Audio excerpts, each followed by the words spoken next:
you recording it?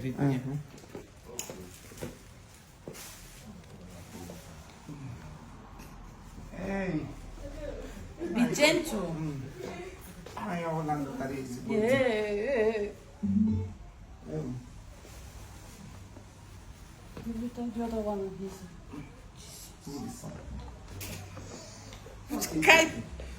Which kind of tie is this? That's how you That's how we tie it. Once When we walk out, Wow. Why move off? I'm not getting by your village, please. Why hack is? How old to Quapagas? I did it. If we bought you back on. Yeah, one church. Oh, I'm still videoing. yeah, the mic. Don't mind. Hello. Sorry. That's my papa. Yeah, him now. Who? Onye gara aga lụrụ onye onye a dịka onye Big afọ gbasara m ụkwụ n'afọ ka fit kwere ihe ofe ite ka ya ihe niile drọp original ihe na-eri also before nko eribọla m ahụ mgbe ị lara Nigeria anyị ma ihe ma ị ga-eme magi ọmụrụ ka ụgbọala ihe ndị wee kip uniform a na-eji aga wee kip n'ụlọ m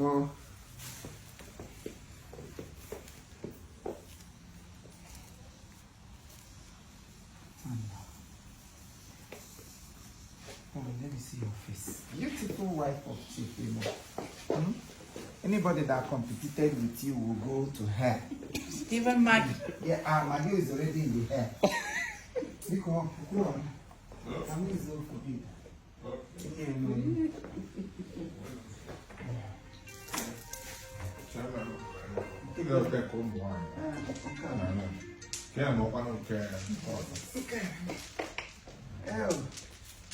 Ndị Igbo mụ na-ahụ na Yes, sir. anyị na-ahụ promote our culture.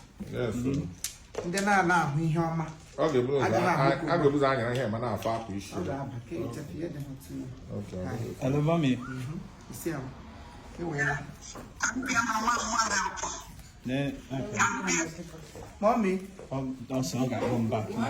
Oh. Yeah. Arịkọta m nso akwa isi oji abịa were edo. My dear. Nweta akwa. Chifu m ime itodo ogologo nye m ya. Nne m mgbe m ya m ha ka masịkịrịsị. All right, people, you can see we are cooking another wonderful skit for all of you, wonderful content. It takes a lot of time, or it takes us a lot to put all these beautiful things in watch. To plan, to get what it is. Our main purpose of doing all this is to promote our Igbo culture, even if we might not get it exactly the way it is, but then we manage the little we see around, you know, make use of what we see, bring it up, and then make it work. So as you watch this one, get the message, and then let's keep going, because this will not end here. Okay, we love you all, and make sure you share the program so that you can get to the whole world. That's here. Let them do like us. I give my name. I'm only busy in 2 weeks to change the accent on us. Guys, the second Yamazi Basu. When was the Yamasibo culture, second Yamahozi. When why Yamazi case a mapa on your time, Megalun here.